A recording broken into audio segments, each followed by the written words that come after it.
Merhaba arkadaşlar, iyi günler. Bugün sizlere Schrödinger dalga denklemine girişi anlatacağım. Bu videoda Schrödinger dalga denkleminin basit bir kanıtını 4 varsayım ile nasıl kanıtlanabileceğini size göstereceğim. İlk olarak bazı şeyleri hatırlamamız gerekiyor. Bazı şeylere hakim olmamız gerekiyor. İlk bilmemiz gereken şeylerden biri Planck sabiti. Planck sabiti, iki tane Planck sabitinden bahsedebiliriz. Birincisi klasik H harfiyle gösterdiğimiz Planck sabiti. İkincisi ise H üzerinde çizgiyle gösterdiğimiz indirgenmiş Planck sabiti. Burada H üzerinde çizgiyle gösterdiğimiz şey tanımı gereği H'ın 2 pi'ye bölümünden ibaret aslında. Bu iki şeyi her zaman bilmemiz gerekiyor bu videonun devamı için. Bilmemiz gereken başka bir şey ise dalgaların genel yapısı. Dalgaların genel yapısından kastım ne? Bu çok güzel bir soru aslında. Hatırlayacak olursanız elektrik alan için, manyetik alan için hep benzer sonuçlar bulmuştuk. Bu sonuç şuna benzer bir şeydi. Mesela bir f fonksiyonumuz olsun. F fonksiyonu x'e ve t'ye, yani zamana ve uzaya, yani konuma bağlı bir fonksiyon olsun. Bu durumda f fonksiyonunun eğer bir dalga ise eşitliği şuna benzer bir şey oluyordu.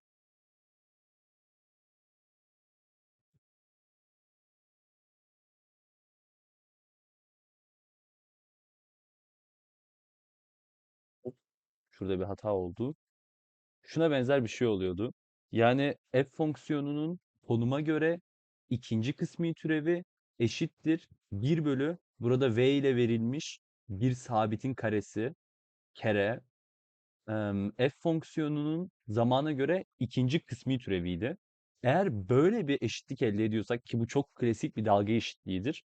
Bulmamız gereken sonuç şuna benzer bir şey olacaktır. Bu sonucu çoktan bilinen bir diferansiyel eşitlik bu arada arkadaşlar. A, A burada bir sabit. Bu sorudan soruya değişebilecek bir şey.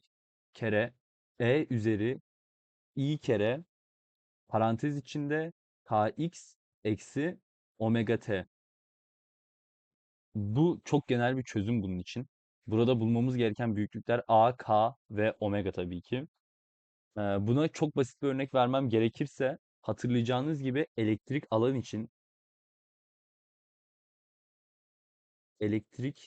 alan için şuna benzer bir eşitliğimiz vardı. Burada E elektrik alan. Ha ve şunu da belirtmem gerekir tabii ki. E eşittir E x ve t'nin fonksiyonu. Yani elektrik alan hem zamana hem de konuma bağlı olarak değişebilen bir niceliktir.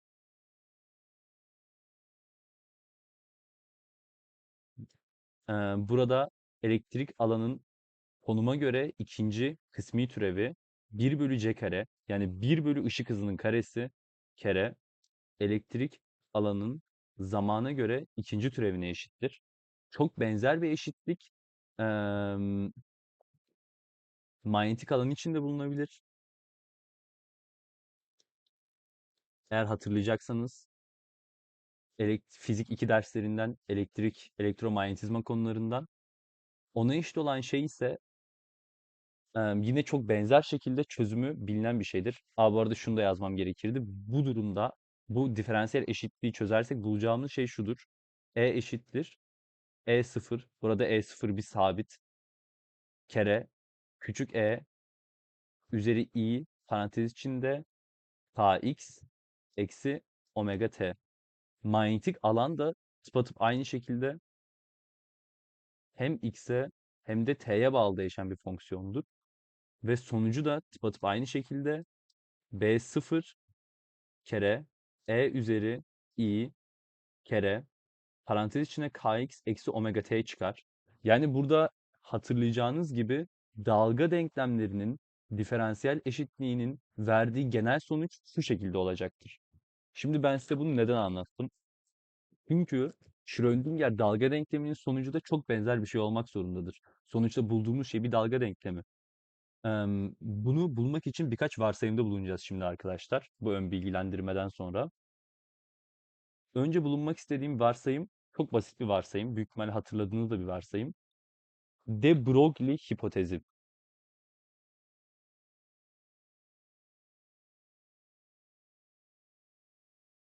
De Broglie hipotezi veyahut De Broglie madde dalgası hipotezi yanılmıyorsam. Çok basit bir hipotez aslında. Bize şu eşitliği veriyor. Lambda eşittir h bölü p. Burada lambda dalga boyuna eşit. Dalga boyuna eşit. P momentuma eşit. Zaten az önce konuştuğumuz gibi h da Planck sabitine eşit. Bunun dışında ihtiyacımız olan eşitlik, bu arada bu eşitliğe bir adını verelim. Bunun dışında ihtiyacımız olan eşitlik Planck-Einstein varsayımı.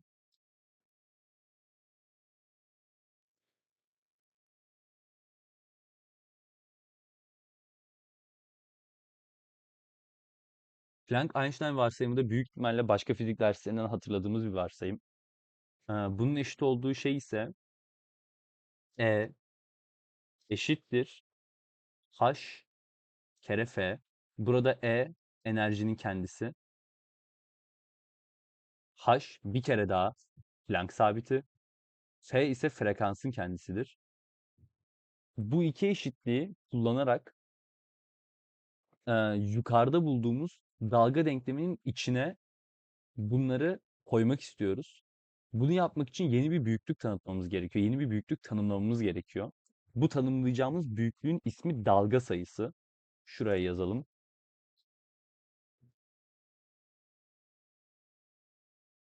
Dalga sayısı K ismiyle anılır kendisi. K eşittir 2 pi bölü lambdadır. Burada lambda bir defa daha dalga boyu. K'da dalga sayısının kendisi az önce tanımladığımız kadarıyla. Şimdi hatırlayacağımız gibi yukarıda birinci eşitlik de Broglie hipotezinden lambdanın h bölü p olduğunu bulmuştuk. H bölü p'yi buraya yazarsak bunun 2 pi kere p bölü h olduğunu anlarız. Ve az önce söylediğimiz gibi indirgenmiş Planck sabiti yani h çizgi h bölü 2 pi'ye eşitti. Yani biz bu eşitliği indirgenmiş Planck sabitinin cinsinden yazabiliriz. Ve bunu yaptığımızda elde edeceğimiz sonuç P bölü H çizgi olacaktır. Yani burada elde ettiğimiz eşitlik aslında basit bir şekilde K'nın P bölü H çizgi olduğudur. Bu eşitliğe alfa ismini verelim. Şimdi ilk bulmamız gereken eşitliği elde ettik. Şimdi hatırlayacağımız başka bir büyüklük vardır. Bu da açısal frekans. Açısal frekans yani omega. Burada şimdi açısal frekansı tanımlayalım. Büyük ihtimalle hatırladığımız bir şey. Zaten klasik fizikte de çok sık bahsettiğimiz bir şeydi. Açısal frekans omega eşittir 2 pi kere f. Şimdi bunu bulmak ne işimize yaradı? Mantıklı bir soru. Yukarıda hatırladığımız gibi Planck-Einstein varsayımına göre enerji h kere f'ye eşitti. Yani enerji Planck sabiti kere frekansa eşitti. Şimdi bunu tekrar bir gözden geçirelim. Enerji eşittir E eşittir h kere f ise ve de h indirgenmiş Planck sabiti cinsinden yazıldığında h çizgi çarpı 2 pi ise ve de f buradaki eşitlikten dolayı omega bölü 2 pi ise biz bunu sadeleştirebiliriz. Enerji yani E için bulduğumuz sonuç basit bir şekilde h çizgi kere omega olur. Bu da bulmamız gereken ikinci eşitlikti. Bunu da temiz bir şekilde şu aşağı doğru yazalım. Enerji eşittir h çizgi kere omega. Bu eşitliğe de beta ismini verelim. Bu iki eşitlik em, videonun devamı için son derece önemli. Şimdi az önce söylediğimiz gibi aradığımız şey bir dalga denklemi. Bu dalga denkleminin genel çözümlerinden az önce size bahsetmiştik. Burada hatırladığınız gibi herhangi bir dalga fonksiyonunun diferansiyel denklemler yardımıyla çözülmesi sonucunda elde edeceğimiz şey konum ve zamana bağlı bu fonksiyondu. Ve burada E0 ve B0 sadece sabitlerden ibaretti. Biz bunun aynısını aradığımız fonksiyon, yani dalga fonksiyonu da için yapabiliriz. Şimdi varsayalım ki dalga fonksiyonumuzun ismi psi olsun. Bu sadece bir notasyondan ibaret. Ve psi fonksiyonu x ve t'ye, yani uzaya ve zamana bağlı bir fonksiyon olsun. Bu durumda biz bu fonksiyonun dalga fonksiyonu olduğunu biliyorsak sonucunun a kere e üzeri i kere parantez içinde kx eksi omega t olduğunu az önceki dalga diferansiyel denklemlerinden bulabiliriz. Burada a bir sabit. Şimdi görmemiz gereken şey başka bir şey. Biz birazcık yukarıda alfa ve beta eşitleriyle x'i ve omega'yı başka büyüklükler cinsinden yazmayı bir öğrendik. Burada fark edebiliriz ki k dediğimiz şey, yani dalga sayısı p bölü h çizgi ve omega dediğimiz şey e bölü h çizgi.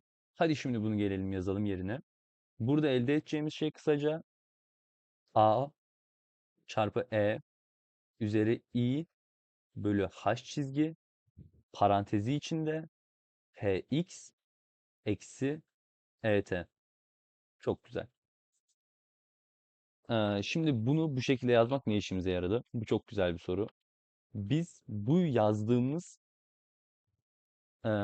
dalga fonksiyonunu şimdi bazı başka varsayımlarla kolaylaştırabiliriz. Çoktan de Broglie varsayımını, eee, de Broglie hipotezini ve Planck-Einstein varsayımını kullandık zaten. Şimdi kullanacağımız sıradaki varsayıma geldik. Bu görece olarak basit denilebilecek bir varsayım. Hepimizin aşina olduğu bir varsayım tekrar. Enerjinin korunum yasası. Hatırladığımız gibi, bu arada şuna da bir isim verelim. Bu şimdilik isim olarak em, ne olsun? C olsun. C eşitliği olsun.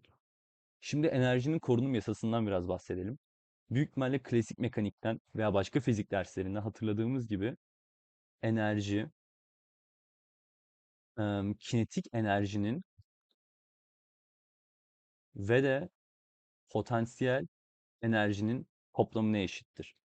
Veyahut enerji, yani E eşittir T. T burada kinetik enerji artı V. V ise burada potansiyel enerji. Biz çoktan biliyoruz ki kinetik enerjinin genel formu 1 bölü 2 mv kare. Bunu eğer momentum cinsinden yazacak olursak P kare bölü 2m olduğunu fark edebiliriz. Ve de burada potansiyel enerji aksi iddia edilmediği halde hem zamana hem de konuma bağlı bir fonksiyon olabileceği için bunu belirtmemiz gerekir. Eğer bu durumda büyük ihtimalle hatırladığımız gibi eğer enerjinin korunumu durumundan söz edebiliyorsak kuvvet denilen şey potansiyel enerjinin eksi gradyanına eşittir. Ve eğer uzayımız tek boyutlu bir uzaysa, yani sadece x'ten ibaret ise bunun eşit olduğu şey eksi x'e göre kısmi türev v'dir. Bu küçük hatırlatmaları yaptığımıza göre e, bu enerji korunum yasasını dalga denklemine uygulayabiliriz. Ama öncesinde çok küçük bir hatırlatma daha yapmak istiyorum. Bu da süperpozisyon prensibi. Bu da büyük ihtimalle fizikte başka konulardan aşina olduğumuz bir konu. Em, Schrödinger dalga denklemi öyle bir denklem olmalı ki eğer farazi olarak seçtiğimiz ve bu dalga denklemini çözen bir pi bir fonksiyonu ve de bunu çözen bir pi 2 fonksiyonu var ise, bunlar eşitliği çözüyor ise biliriz ki bu ikisinin bir lineer kombinasyonuna eşit olan em, psi, yani psi burada lineer kombinasyon olduğu için c1 kere psi1 artı c2 kere psi2'ye eşittir. D bu eşitliği çözer. Burada ne demeye çalışıyorum? Eğer elimizde farazi olarak bir fonksiyon varsa, psi1 olsun ve psi1 fonksiyonu bu dalga denklemini çözüyorsa ve başka bir faraza fonksiyon psi2 de aynı dalga denklemini çözüyorsa, bunların herhangi bir lineer kombinasyonu olan c1 kere psi1 artı c2 kere psi2 aynı dalga denklemini çözecektir. Burada c1 ve c2 sadece sabitten ibarettir. Çok güzel. Şimdi bu varsayımları yaptığımıza göre çok hızlı bir şekilde bu fonksiyonun çözümüne ve de Schrödinger denkleminin bulunmasına gidebiliriz. Hadi başlayalım. Az önce dediğimiz gibi, yukarıda gösterdiğimiz gibi dalga fonksiyonu olan psi x ve t'ye bağlı bir fonksiyondur ve bir dalga fonksiyonu olduğu için çözümü bu forma sahiptir. Şimdi hadi bunları yazalım. Psi x ve t'nin fonksiyonu eşittir a kere e üzeri i bölü h çizgi parantezi içinde px eksi omega t. Az önce bulduğumuz sonucun batıp tekrarı. Hadi bu fonksiyonu çözebilmek için, hadi bu em, sonucu netleştirebilmek için konuma göre bir defa türev alalım. Yani x'e göre kısmi türev alalım demeye çalışıyorum burada. D c x virgül t bölü dx. Kısmi türev. Bunun sonucu ne çıkacaktır arkadaşlar? Eksponansiyel fonksiyonun, yani fonksiyonunun zaten nasıl türevinin alındığını biliyoruz. Ve burada sadece türevi x'e göre alıyoruz. Çıkacak sonuç çok basit aslında. Şuna eşittir. A çarpı i kere p bölü h çizgi kere yukarıdaki fonksiyonunun kendisi. Yani üzeri i bölü h çizgi parantez içinde px eksi omega t. Çok güzel. Bu sadece dümdüz bir türev işlemi arkadaşlar. Biz bu türev işlemini bir kere daha yapalım. Yani konuma bağlı ikinci türevi bulalım. X'e bağlı ikinci kısmi türevi bulalım.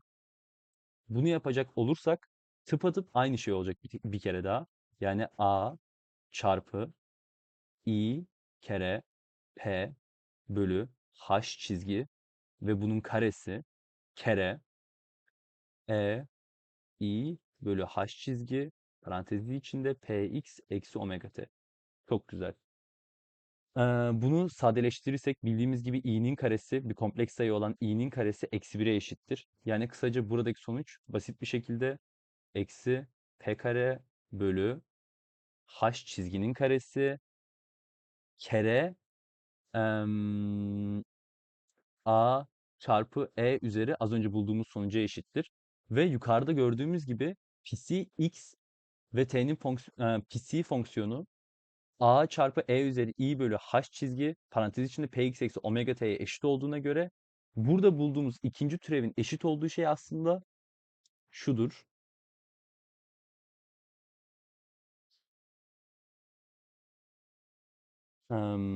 Eksi p kare bölü h çizgi kare kere psi fonksiyonun kendisi. Evet, çok güzel. Şimdi burada ne fark ettik? Psi fonksiyonunun konuma göre yani x'e göre ikinci kısmi türevini almışız. Ve bu bize eksi p kare bölü h çizgi kare vermiş. Çok güzel.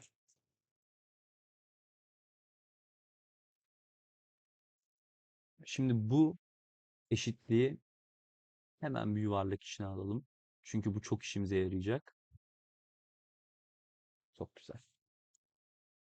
Şimdi bunu bulduğumuza göre hadi aynı psi fonksiyonunun zamana göre, t'ye göre de bir defa kısmi türevini alalım.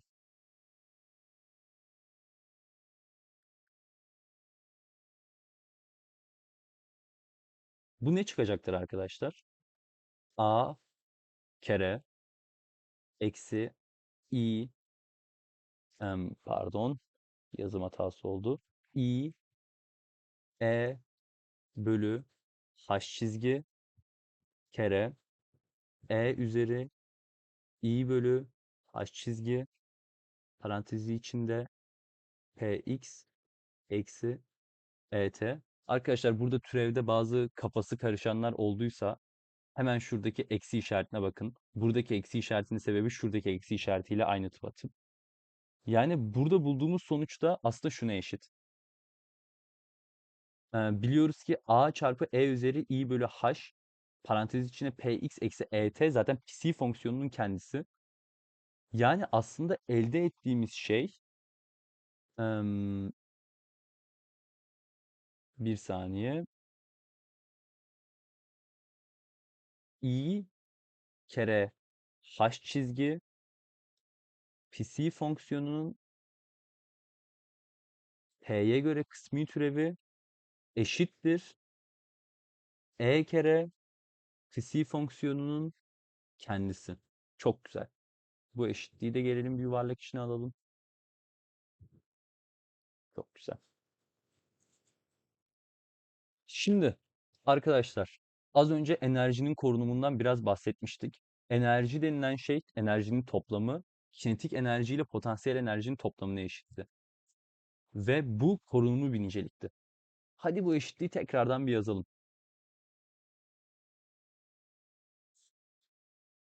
Enerji eşittir T artı V. Kalem yazmadı. T artı V. Şimdi bu eşitliğin hepsini dalga fonksiyonu olan psi ile çarpalım. Elde ettiğimiz sonuç E kere psi eşittir. Yukarıda bulduğumuz gibi kinetik enerji momentumun karesi bölü 2 kere kütleye eşittir. P kare psi bölü 2m artı potansiyel enerjinin kendisi kere psi'ye eşittir. Ya da az önce bulduğumuz sonuçlardan yararlanırsak burada görüyoruz ki E denilen şey enerjinin kendisi. Enerjinin toplamı. Peki biz E'yi ne olarak bulduk yukarıda arkadaşlar? E kere psi'yi ne olarak bulduk? IH ve psi fonksiyonunun zamana göre kısmi türevi olarak bulduk. Çok güzel. Şimdi bunu bu eşitliğe yazacak olursak bulduğumuz sonuç şu olacaktır arkadaşlar. IH psi fonksiyonunun zamana göre kısmi türevi eşittir eksi h kare bölü 2m psi fonksiyonunun konuma göre ikinci türevi artı konuma ve zamana bağlı olabilen bir potansiyel kere psi fonksiyonunun kendisi. Bu arada arkadaşlar açıklamayı unuttum. Burada e değerine şurada e kere psi değerine bu eşitliğin sol tarafındaki değeri verdik. Ve burada gördüğümüz gibi p kare bölü 2m değeri var. Onları da buradan bulduk arkadaşlar. Çok güzel. Şimdi elde ettiğimiz bir eşitlik var arkadaşlar. Bu eşitliğe hemen bir bakalım. Bu eşitlik bu arada aradığımız şeyin ta kendisi. Bu eşitliğin ismi Schrödinger denklemi. Schrödinger denklemi. Arkadaşlar bu denklem kuantum mekaniği için F eşittir m çarpı a'ya tekabül ediyor. Biraz inceleyecek olursak fark edebileceğimiz şey bu sol taraftaki eşitliğin aslında toplam enerji olduğu.